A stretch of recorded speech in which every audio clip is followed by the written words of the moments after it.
our financial institutions are very open to that. They want to offer protection products to their members. And the number one reason is otherwise they're going to go find them elsewhere. Yep. Right? They're going to start shopping on their own. They're going to start looking for, where they should get insurance. And once they open that up, what ends up happening is you've now allowed them to develop a new relationship with someone else. Now they take the rest of their business or other parts of their business that were with you. Now they take it to this new institution or this new entity. Welcome to another episode of Banking Transformed. I'm your host, Jim Roos. Offering a diverse array of insurance products isn't just about adding revenue. It's really about breaking a more unbreakable customer relationship, especially during a time of economic uncertainty where people are questioning every financial decision. We've always talked about that silent attrition out there and how do you stem it? Well, one way to do that is with insurance products that are easy to implement, easy to integrate, and relatively seamless compared to a brand new product introduction at your financial institution.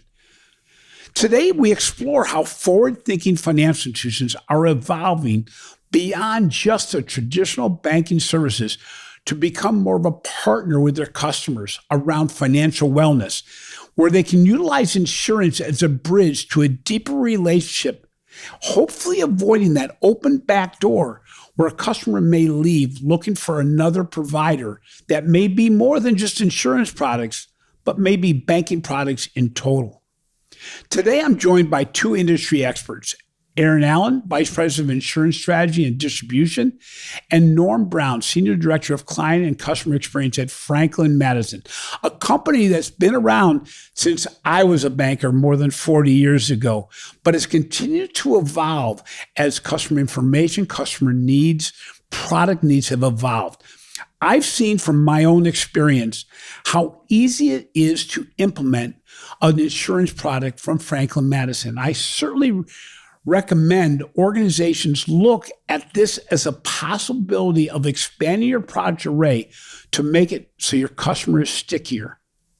Especially you want to spend some time near the end of the podcast where we talk about what are the challenges, what gets in the way of success, what do the most successful organizations do, and how long does it take to implement? If you ever wondered why your customers might be more loyal to their insurance provider than their bank, or how to turn financial anxiety into opportunities, this conversation today is really for you. Traditional banks and credit unions are struggling to build deep, long-lasting customer relationships because they're limiting themselves to basic transactional services, leaving the customers vulnerable to financial risk and more likely to seek alternative financial solutions, kind of like a silent attrition. This includes higher margin products from competitors who offer a holistic view of wellness from a financial perspective. Today, we're going to discuss a relatively seamless approach to addressing this pretty doggone big challenge. So Erin, Norm, before we delve into why insurance products are really critical to building loyalty and engagement for banks and credit unions, could you briefly introduce both yourselves? Erin, let's start with you. Hi, Jim. So good to be here. Erin Allen with Franklin Madison. I work on our insurance services distribution and marketing strategy. Credit unions is my background, so always happy to hop on here and talk about financial wellness, especially in the financial institution space. Norm? Jim, also great to be here. Pleasure to meet you all. Norm Brown, I've been tasked with a number of exciting opportunities at Franklin Madison. What I focus on is in the customer experience space and beyond customer experience, new product strategy, which is a lot of what we'll talk about this morning. So Erin, let's start with the big picture. When I was a banker way back many decades ago, there was the ability to add insurance products to a relationship, but it's certainly evolved quite a bit. How's it evolved over the last few years with regard to the offering, but also the role of insurance in the portfolio of products that financial institutions offer? Yeah, I think it's really important that we, kind of take a step back when we come to our financial institutions to talk about what they need. When we're looking to develop products or bring new products into an institution, we really want to understand their membership base, right? It's not a one size fits all. Some people need life insurance, some need accident expense, some need critical illness. And we want to make sure that we're coming to our financial institutions with products that resonate with their demographics of their membership base so that there's true value there. And what we're finding is our financial institutions are very open to that. They want to offer protection products to their members. And the number one reason is otherwise they're going to go find them elsewhere. Yep. Right. They're going to start shopping on their own. They're going to start looking for, where they should get insurance. And once they open that up, what ends up happening is you've now allowed them to develop a new relationship with someone else. So what could potentially happen there is now they take the rest of their business or other parts of their business that were with you. Now they take it to this new institution or this new entity. And so we want to make sure at Franklin Madison that we are offering the products that these institutions need so that they really can be a one-stop shop for their consumers. So Norm, from a customer experience standpoint, which is really where you work at Franklin Madison, what changes have you seen in how consumers view insurance from traditional banks and credit unions during these very uncertain economic times? Yeah, I think some of what you heard from Erin is kind of paving the way, but what they're also looking for is simplicity, right? So they don't want overly complex solutions. They want things that are accessible and meet their needs. And, having to understand the insurance landscape is not something that the average consumer wants or should have to deal with. So where we fit in is to help them navigate that while, understanding what are the key products that are relevant to them. And we'll talk about how we do that later on. But that's what we see is that simplicity and accessibility of the products that are relevant to them. So how do you measure whether an insurance offering is actually building loyalty as opposed to just being a transactional engagement, which is generating just revenue, which is by not bad in and of itself, but really I think the bigger picture is more important. Norma, how do you measure whether an insurance offering is actually building loyalty versus generating just additional revenue? Yeah, great question. I think what we really look at and focus on is, the financial health network as save, spend, borrow, and plan. And, they've identified those 4 key pillars as really a driver in determining whether consumers are more likely to stay with their financial institution. And anytime you don't have one of those components, you open that customer is more open to potentially going somewhere else. So I think we do a good job of educating, our financial institutions on why it's important to offer all of those. But there is definitely a correlation between having insurance products, having any number of products, right? The more products that you have, the more likely you are to stay, the more loyal you are, and the better lifetime value you have with that individual or that family because they're bringing more products to you. And they consider you their primary financial institution. I know that phrase has changed some over time, but if it's somewhere where you have insurance products, you have loans, I think that you can definitely make a case that becomes your primary financial institution where you're likely to look for additional product offerings. Well, it's interesting, Erin. Franklin Madison offers a diverse array of financial insurance products. What types are driving the highest level of engagement, and why do you offer multiple insurance carriers to source your products? Yeah, there's quite a few. I think we have our core products that are guaranteed issue. So we have our accidental death, we have a recuperative care product, a hospital accident product. But as I mentioned earlier, it's really important to continue to evolve as the demographics and credit unions evolve, right? So I've been in this industry for a long time, and it's always been an aging demographic, right? Credit unions have always had this aging demographic. And our products fit really, really well into that space, our core products. However, we know that our credit union partners and our financial institutions are looking to attract a younger demographic. We want to help them do that by offering products that more closely align with that. So one of our newest products is accident expense. I have 4 children. I know organized sports, emergency room visits, all of those things, they add up. They're very expensive. This product that we have built is designed for those families that have children that are involved in youth sports or not, right? And we want to continue to help our partners to evolve and to offer products that are going to fit the demographic of those that not only they have existing, but are looking to attract and retain. So Norm, we frequently discuss using data to determine the ideal product for an individual, be it insurance products or any product of a financial institution. Can you tell me a little bit more about how Franklin Madison actually targets consumers based on their demographic, their data, and your products? Absolutely, Jim. Happy to. So data analysis is something we routinely perform, but to call out a specific example, I'm going to tell you about a large regional credit union that we work with. In analyzing their data, we were able to look at their membership. Okay, we were able to understand what they have as a consumer base and go through and do the segmentation and analysis of that population. And in doing so, we were able to map it to who their existing buyers were versus who were not being served. We're able to understand what product set works versus what doesn't based on that spectrum of demographics. Guided by that data, Franklin Madison, we were able to partner with the financial institution to provide a product more appropriately designed for that gap, if you will, in the demographic mix.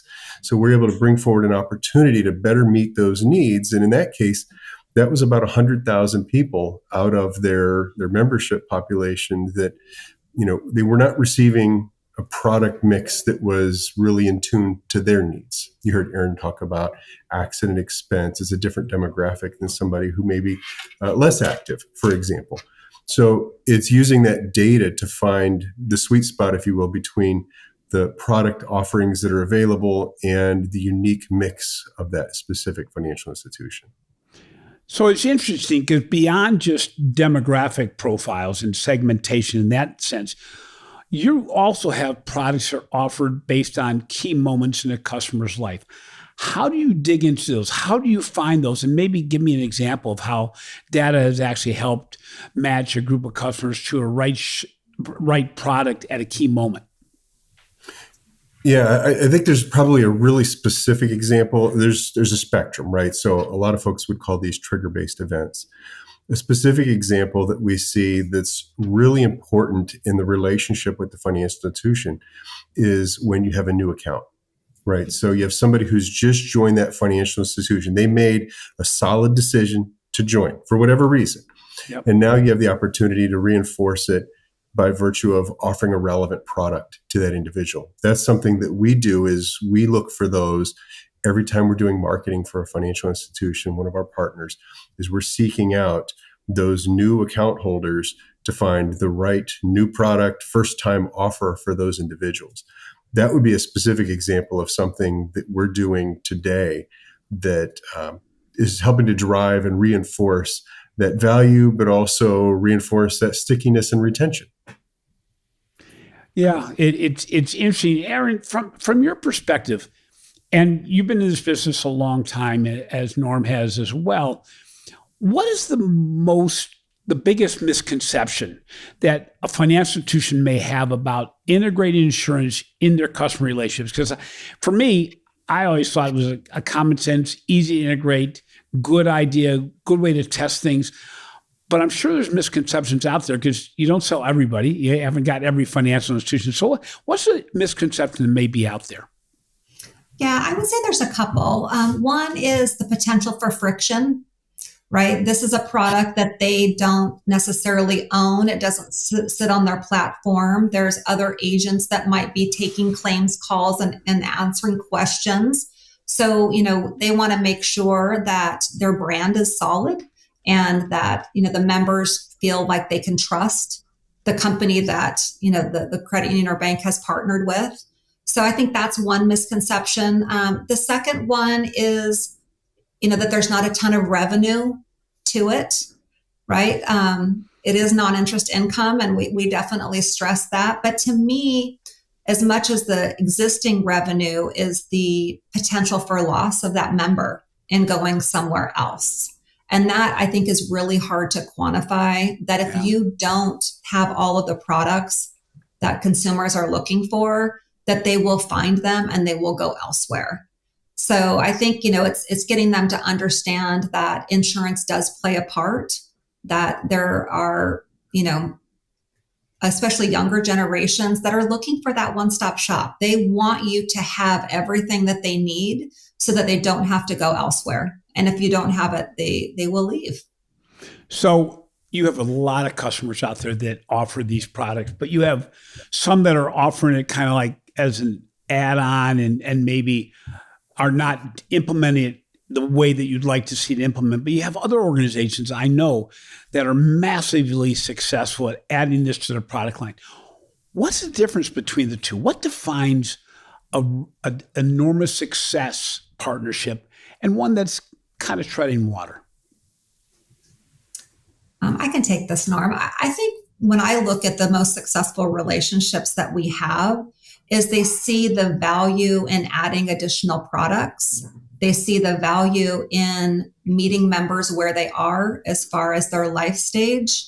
And they want to be seen as a trusted resource to provide for them across all of their life stages. Conversely, I think where we sometimes have those that are maybe not as involved, it really is more of a check mark that they can say that they offer insurance. It's definitely, on their webpage that people can go. We're definitely able to market it to them, but it really isn't seen as a core competency or a core product to them. And we would obviously like them to see the value of bringing it forward more. But a lot of times it's really just, what they have access to and how their resources are set out to offer the product or not. So Norm, we've discussed this in other podcasts we've done with Franklin Madison, but it really is important to go over it again and again, I think. What does Franklin Madison do to make it so a financial institution can really optimize their engagement, their deployment of insurance products to their customers? What do you do on your side of the partnership to make it so financial institutions can be successful with this? No, I'm glad you asked that. So, from our perspective, we have often described ourselves as the brand behind the brand, right? So we're not promoting products on our behalf. We're bringing them forward on behalf of the financial institution. And it's that data analysis that we talked about earlier, making sure that we're bringing forward relevant products. It's not just about making sure that you have an offer that is tailored to somebody based on their demographics and the words and the imagery and things like that, but the product that is contained in that offer is very relevant. So it's how we do all of that work on the financial institution's behalf. So the question you asked about, the ideal partner, somebody who, in my mind, views insurance as an important part of the overall strategy behind financial wellness. And they view insurance as an important piece, but not something that's just an add-on. So they understand that it has an important part to play, whether it is, minor disruptions that happen in our day-to-day life, or if it's life insurance, you name it. But they understand that strategy, because then what that enables us to do is to bring forward a comprehensive strategy. So we can bring forward the power of that data to really find the best mix and assortment of products specific to an individual and their needs and drive it forward. So that would be a long-winded answer on what you've asked, is somebody who can mix the prior question, but also drive all that data. And Jim, if I could add something to that, we also want to offer the product in the way that the consumer is most likely to respond. Yeah. So it would be, potentially direct mail. It might be email. They might want to call and talk to somebody. Quite often someone will receive a direct mail. They go online to research it, but they'll still send back the mail piece, even if they could enroll online. So we want to be very cognizant of identifying the way that these consumers want to be communicated with, and we feed the offers to them and the information to them in that manner. And that is another piece of the partnership, is those that allow us to really target their member in the channel that they're most likely to respond to. Erin, we discussed this before, and Norm, I know you know this as well. I think what's really interesting is every marketer, every banker that I meet with, when I ask them, what's the biggest challenge you have today? They say, I just don't have enough time. What is interesting about your solution is, number one, you bring a lot of research and success stories and some failures to the table that say, here's the direction that you should go based on what your goals are. Here's things you may want to avoid.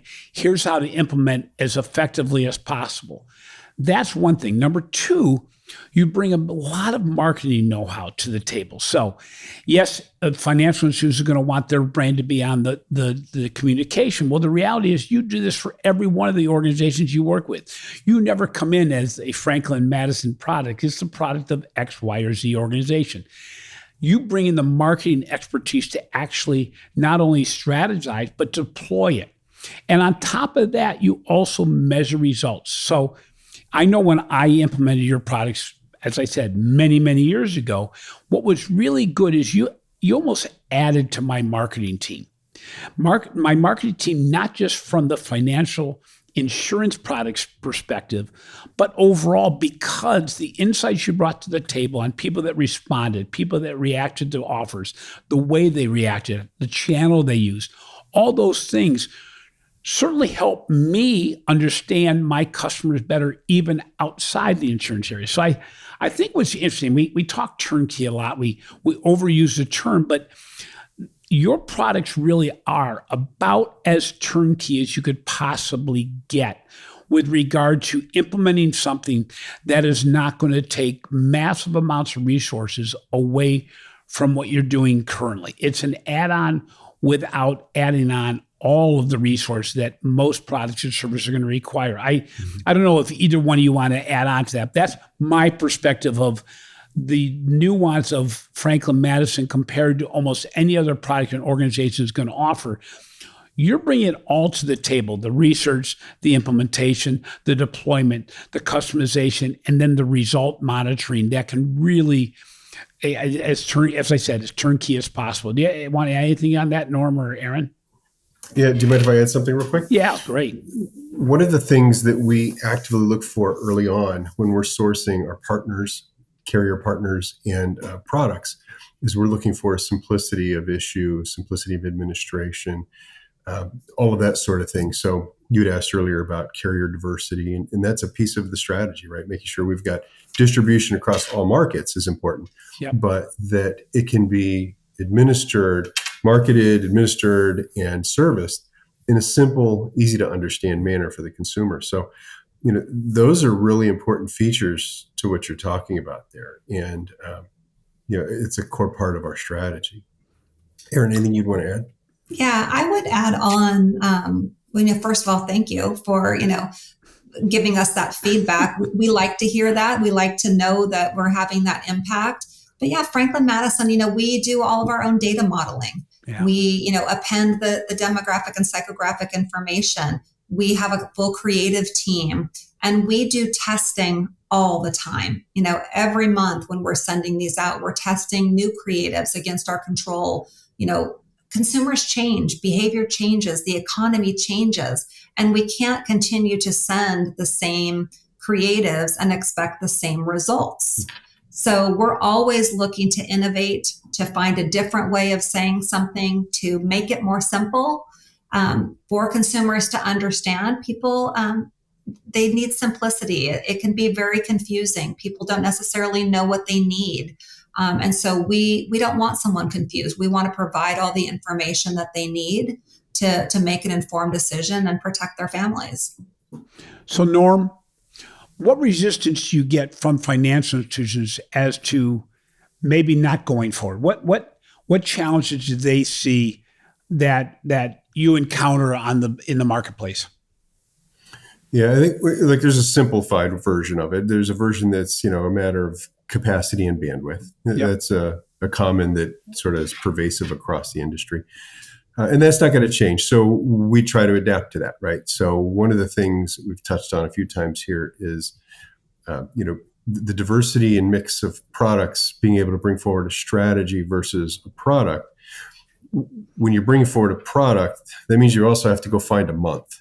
You have to find, and there's not making new ones. So what we have to do is find strategic ways to address that. So, when you have resource constraints on a client side, the financial institution, they're tapped. I understand. So if we can bring forward solutions that are more strategic so that we can use that data, we can use the modeling that Erin was just talking about, and then we can bring forward products that are specific within a same marketing window without having to go forward and add a second January for the year and a second February, to be able to bring forward some diversity of product there that is specific to the consumer. That's a huge part of the success for us. Okay, so take the other side of that, Erin, from the standpoint of the consumer. What resistance do you encounter from consumers when introducing insurance products, and how do you overcome that? Yeah, I would say a lot of it is misconceptions about insurance. I would say the number one is that I can't afford it, right? People don't think that they can afford insurance. They don't necessarily understand it. And again, that is our mission, is to protect individuals and families. And that's why we bring forth a protection suite of products that are there to help them to navigate life and the hard parts of life. So I think, to me, the biggest one is just a lack of understanding about what is covered, what's not, what needs that they might have, and then also thinking that they just can't afford it. How do you train branch employees, people that are frontline employees, call center employees, on understanding the products, or do they need to know this for implementing this kind of program? I'd be happy to jump on that one, Erin. Yeah. They absolutely need to understand, right? So when we're talking about simplicity, I think I heard a reference to noise and disruption earlier.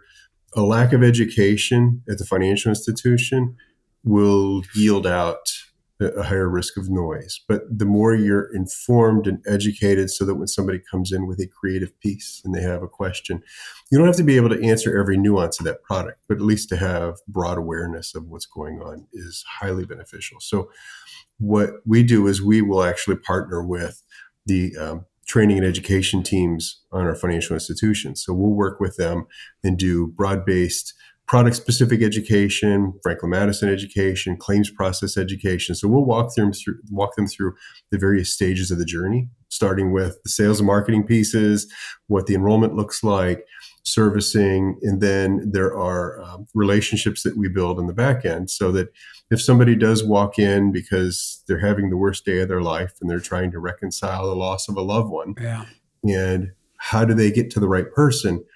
We don't want that to have to go through a whole bunch of hoops, a whole bunch of steps. So we build the relationships so that there could be a proper handoff there. So it's very purposeful and a proactive series of steps that we take with our partners. I'm not sure which one this is going to go to, but how do you balance the offering of a comprehensive array of products without overwhelming the customers with too many options out there? Yeah, great question. I think the more products that we add, right, the harder that could potentially become. And that's why we're really looking at developing and offering products that hit different demographic profiles, different life stages of consumers. A lot of our products are geared towards kind of the existing credit union member, which is a little bit older. Yep. And so you have this whole, generation, you have these multiple, life stages that aren't maybe being offered anything. And so we really want to make sure that we have the products that you can offer across multiple life stages. And that we're offering the products that they need at the time in their life when they need that. We do know that those that purchase insurance are more likely to purchase insurance, but we want to put the right insurance product in front of them. And not everyone needs every product. Yeah. So really, narrowing that down and putting something that's relevant in front of them for where they are in their life. Completely agree. So let's say I'm a financial institution and you've come in and you've enticed me with what you offer and made it very, it seems to me that it's a program and a process. I want to go down that path. How long does it usually take for an institution get up and running with your products once they've said, I'm interested in dipping my toe in the water? Where do we start? What's the low-hanging fruit that's going to generate a good response in the shortest amount of time? How long is a normal process of implementation? I would say our partners are not waiting on us.